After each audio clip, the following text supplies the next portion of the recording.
Saludos, buenos días, gracias por permanecer en la sintonía con la Z101. Saludos a la alta gerencia de esta emisora que siempre pone a disposición del pueblo dominicano esta estación con los objetivos de informar, orientar y educar al pueblo dominicano. Hoy es lunes 8 de enero, año 2024. Saludos al doctor Pablo Mateo en este lunes urológico. Muchas gracias. Primero que todo, agradecer a Dios, como siempre, como cada día que nos permite levantarnos y realizar nuestros sueños. Agradecer a don Bienvenido Rodríguez y a su familia que nos da la oportunidad de llegar a todos ustedes cada lunes en los lunes urológicos. Hoy, nuestro primer programa del año, también pueden vernos en Canal 110 de Claro y 90 de Altiz. Iniciamos con nuestro tip urológico de la semana. ¿Cuáles son las causas por las cuales se encoge el pene? El tamaño del pene puede disminuir por diferentes causas, entre ellas aumento de peso, el tabaquismo, que incluye el vapeo y el cigarrillo electrónico, la falta de uso, algunos medicamentos pueden acortar el pene, el cáncer de próstata cuando es operado y la enfermedad de Peyronie, entre otras causas. Ante la duda, visite a su urólogo o a su uróloga. Roberto, quiero leer un estudio que salió precisamente el 21 de diciembre ahora del 2023 sobre la verdad del vapeo. Y me llamó mucho la atención, es una de la American Heart Association, de AHA se llama, de Estados Unidos. Y entonces dice que los efectos reales del vapeo es que, de lo que ellos han investigado, está lo que es el aumento de la frecuencia cardíaca, aumento de la contractibilidad, de la carga de trabajo, de la presión arterial. Lo que puede provocar a su tiempo, con el tiempo, una insuficiencia cardíaca y una mayor propensión a las arritmias. También el vapeo y el cigarrillo electrónico producen tos seca, irritación de la faringe y enfermedades cardiovasculares. Además de los efectos comunes, el vapeo se asocia a una nueva entidad clínica, quiere decir a una nueva enfermedad, que es una lesión pulmonar asociada al cigarrillo electrónico y al vapeo. Dice que hasta el 2020 se produjeron 4.820 hospitalizaciones, de las cuales, escuchen bien, ocurrieron 68 muertes de esas 4.820 hospitalizaciones. Y que la mitad de esos pacientes requirieron ingreso en unidades de cuidados intensivos. Estamos hablando de pacientes que vapean y que usan cigarrillos electrónicos. Entonces, la mayoría de estos efectos adversos conocidos es a corto plazo, porque el vapeo y el cigarrillo electrónico no tienen mucho en el mercado, porque los cigarrillos, fueron aprobados creo que en el 2012, 2013, por ahí. Entonces nos dice que a determinar los efectos a largo plazo todavía falta un tiempo. Entonces, la probabilidad de daños a largo plazo en los pulmones, en el corazón y en el sistema vascular es alta. Ahora queda una incógnita. Dígame usted, radioyente, ¿qué piensa?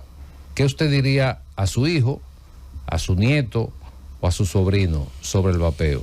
Dejamos esta incógnita a nuestros radioyentes para que vean todas las consecuencias que puede producir este tipo de conducta, vamos a llamarlo así de esa manera, porque no podemos decir que es una buena o mala. Bueno, uno respeta lo que hace cada ser humano, pero como profesionales de la salud, lo que nos interesa es llevar información saludable a la población, de que tengan una mejor calidad de vida.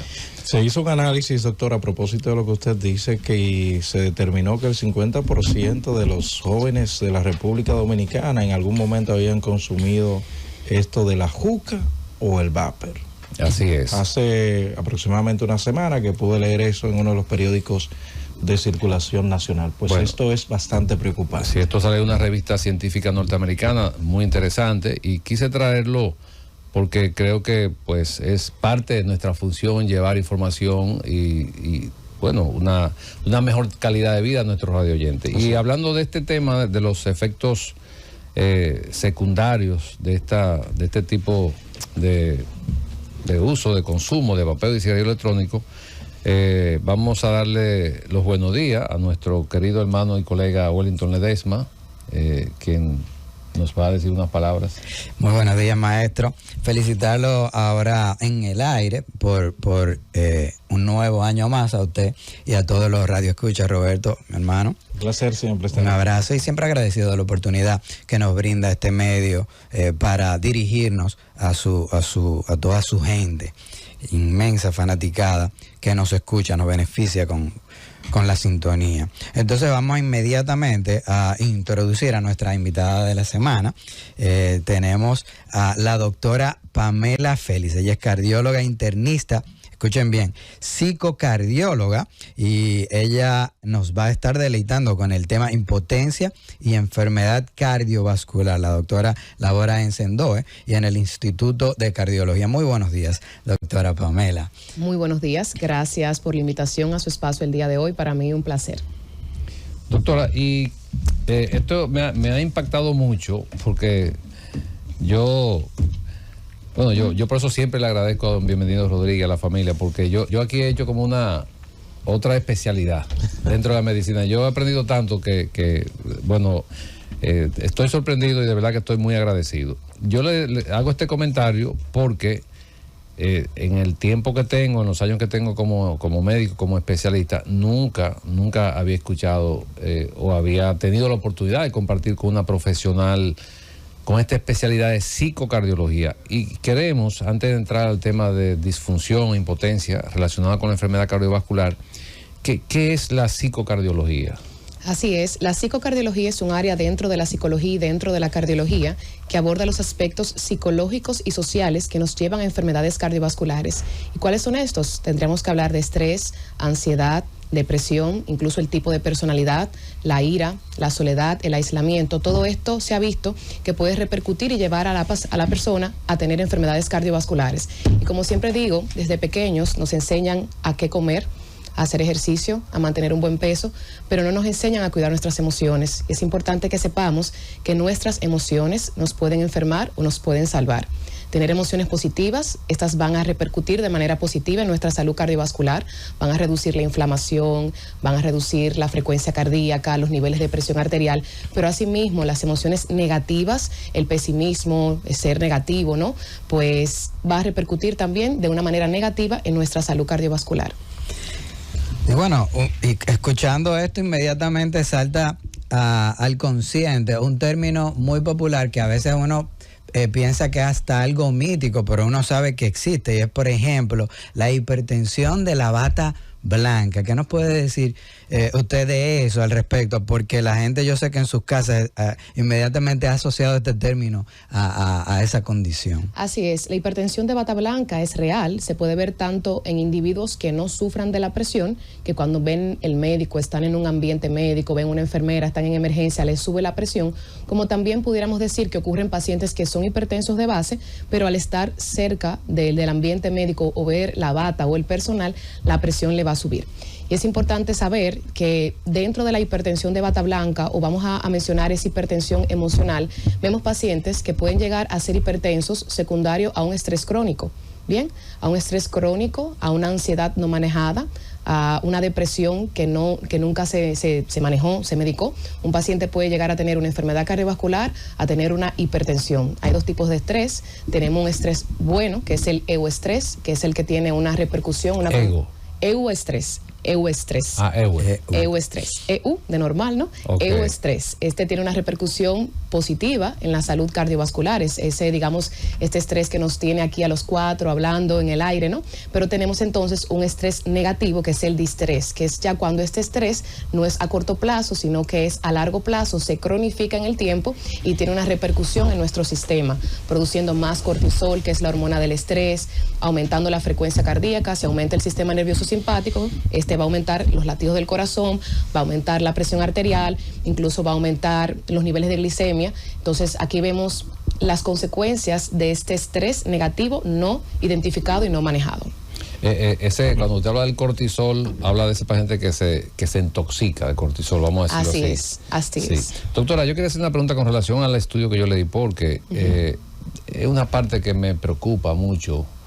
Pues, al final, el mundo será gobernado por los jóvenes. Nosotros ya estamos, vamos a decir, digo nosotros, me refiero a mí y a Wellington. No, pero tienen juventud acumulada. Juventud acumulada, O sea, y me preocupa la juventud, la niñez. Yo creo que como que es la población que nosotros debemos hacer énfasis en la formación de ese mundo de niñez, de adolescencia, de jóvenes.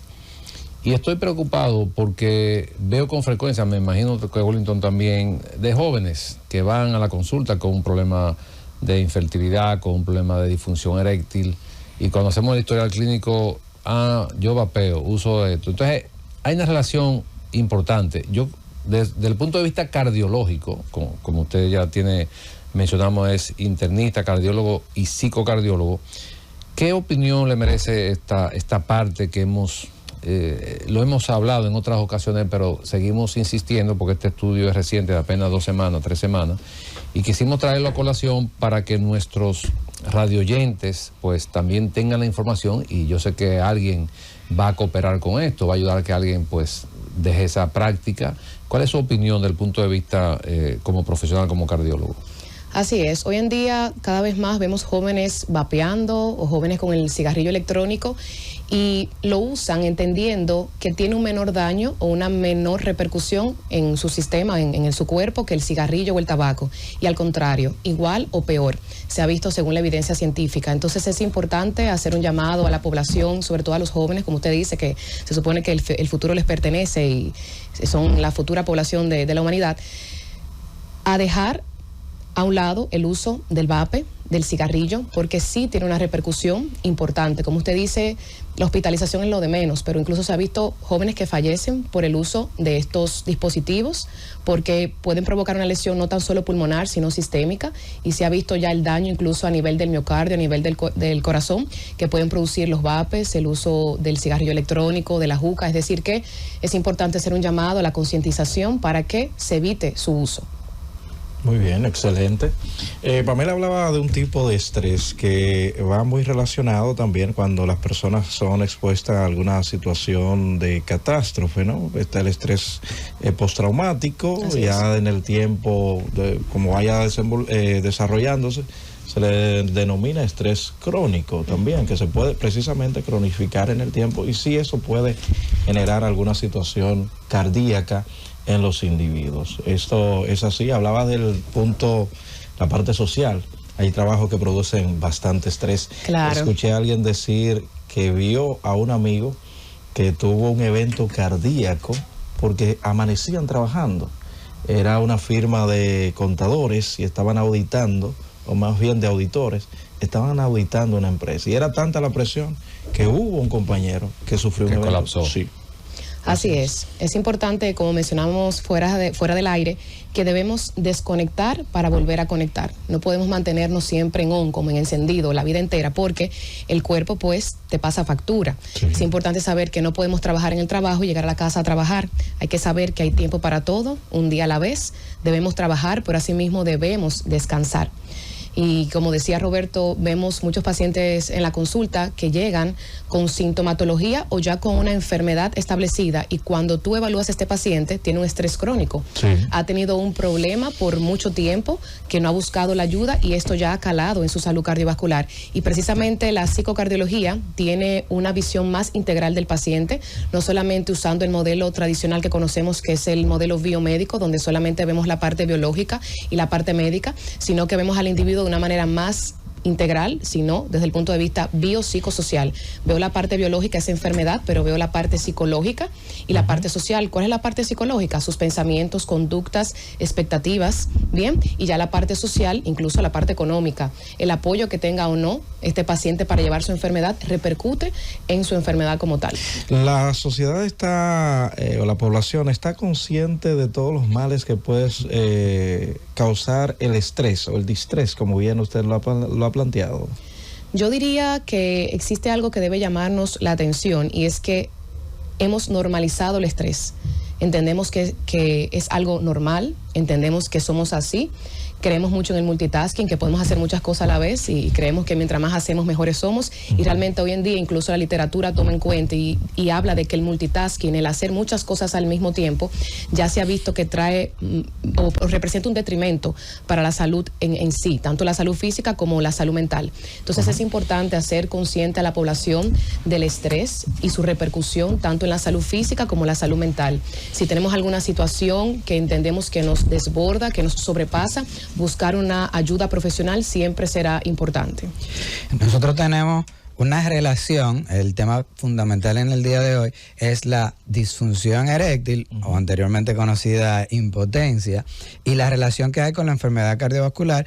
Y hay una relación íntima en pacientes después de los 40, 50 años, que hemos podido, cada vez que nos toca revisar la literatura para determinar, cerca de un 10 a un 15% de los pacientes después de los 40, 50 años pudieran de manera prematura comenzar a tener enfermedades o una descompensación en el sistema cardiovascular que comienza a manifestarse con lo que es la disfunción eréctil. Pero, y entrelazando el tema con lo que mencionaba el maestro Pablo Mateo, de la correlación que hay con el uso y abuso de este tipo de sustancias y el vape, nosotros estamos experimentando disfunciones sexuales, fundamentalmente de función eréctil en pacientes jóvenes. Incluso se ha publicado de algunos microinfartos que comienzan a ocurrir en los genitales de los hombres. ¿Qué nos puede decir esto usted en esta población sensible, que es la joven la que está abusando de esto?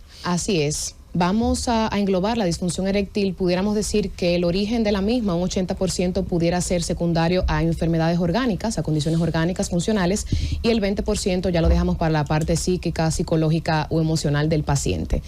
Y cuando vemos un paciente en la consulta que te presenta disfunción eréctil, es importante entender que pudiera existir ya un sustrato de base con una enfermedad cardiovascular, diagnosticada o no diagnosticada.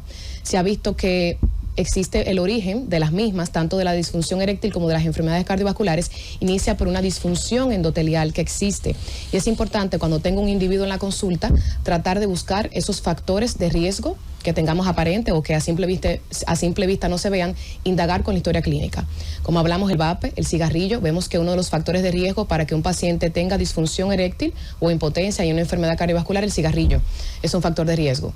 Factores de riesgo, pudiéramos mencionar la hipertensión, la diabetes, el sobrepeso o la obesidad, el uso y el abuso de alcohol, drogas y el cigarrillo, por último y no menos importante, como hemos mencionado.